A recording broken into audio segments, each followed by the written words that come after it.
menjadi luar biasa. Bapak dengan Bapak siapa Pak? Saya dengan Eko Sugiarto. Pak, selamat. Salam sukses selalu. Terima kasih. Ya. Jadi kita itu mau tahu ya, jadi kiat-kiat suksesnya Bapak itu bisa menjadi seperti ini. Saya dengar Bapak itu dulu karyawan pabrik ya, bisa menjadi pemilik pabrik itu gimana itu? Dari orang biasa menjadi luar biasa. Kalau Pak ceritain pada teman-teman jadi biar mereka pada tahu bisa belajar dari orang sukses seperti Pak Eko. Terima kasih. Saudara Imam, jadi saya sedikit menjelaskan autobiografi saya. Backgroundnya adalah lulusan dari teknik elektro. Yang selama ini saya berpikir bahwa saya bekerja sebagai seorang pabrikan. Artinya saya bekerja di sebuah pabrik elektronik subkontraknya dari PT Samsung. Itu awal muasalnya kita bergerak di usaha ini berawal dari pengalaman saya selama 7 tahun di perusahaan elektronik seperti sebuah perusahaan otomotif atau sebuah angkot. Ketika seorang kenek pingin naik pingin sukses, dia pingin berusaha untuk jadi mobil. Jadi saya berpikiran dulu saya seorang kenek, tapi suatu saat saya akan menjadi punya perusahaan pengusaha mobil.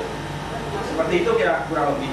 Jadi biografi saya adalah bergerak di bidang elektronik dan saya cukup menjiwai di situ. Kira-kira seperti itu.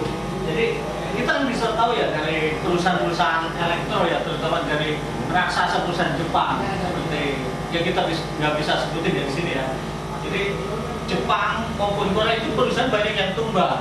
Ya, ini Pak Eko begitu berani, apalagi di tengah pandemi corona seperti ini, mendirikan sebuah pabrik elektro. Jadi gimana Pak? Jadi biar Bapak bisa ambil pengalaman nggak dari pabrik-pabrik yang tumbang terus bangkit lagi lah. Bapak ini kan perusahaan lokal Pak, bisa bersaing dengan perusahaan-perusahaan internasional Pak. Oke, jadi terima kasih. Itu perasaan yang sangat menarik sekali. Jadi berawal dari kata optimisme. Artinya apa? Tiada ikhtiar yang mengkhianati hasil. Itu adalah kuncinya. Jadi saya percaya ketika kita berusaha dan benar-benar berusaha, ikhtiar itu tidak pernah mengkhianati hasil. Itu adalah yang harus kita pegang. Jadi di sini saya lihat memang banyak perusahaan. Oke, jadi tadi adalah mengenai kenapa saya punya inisiatif. Saya pertama ingin mengumpulkan semua teman-teman yang dulu teman kerja di perusahaan lama sehingga menjadi suatu tempat ada wadah. Jadi hidup saya ingin bermanfaat juga buat teman-teman yang lain. Terus yang kedua tadi yang pertama adalah ikhtiar tidak akan mengkhianati hasil.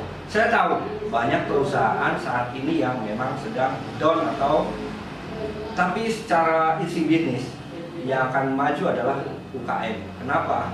Dengan sedikit kemauan, sedikit modal, kita bisa maksimum.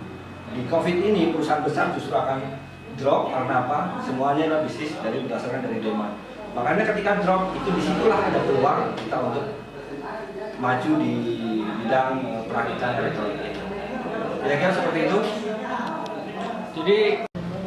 Jadi kita mau nanya nih, keunggulan produk Bapak itu apa Pak biar bisa bersaing gitu, Pak, dengan produk-produk yang lain, bisa dijelaskan Pak?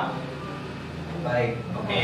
Jadi saya jelaskan, saat ini adalah pemerintah Jokowi sedang menggalakkan lokalisasi sebuah produk, di mana dalam suatu produk itu harus minimal ada TKDN atau tingkat kandungan dalam negeri, sehingga dalam suatu proses barang produk yang ada ditenderkan di sebuah perusahaan nasional, terus perusahaan kontraktor itu disyaratkan adalah TKDN, sehingga kami optimis dengan adanya TKDN yang makin besar atau mencapai hampir 80-70% dari manpower, dari material, dari tenaga engineer itu akan menjadi leader untuk kedepannya.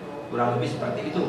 Kenapa yang tadi ditanyakan kembali lagi adalah kita sekali lagi adalah optimis.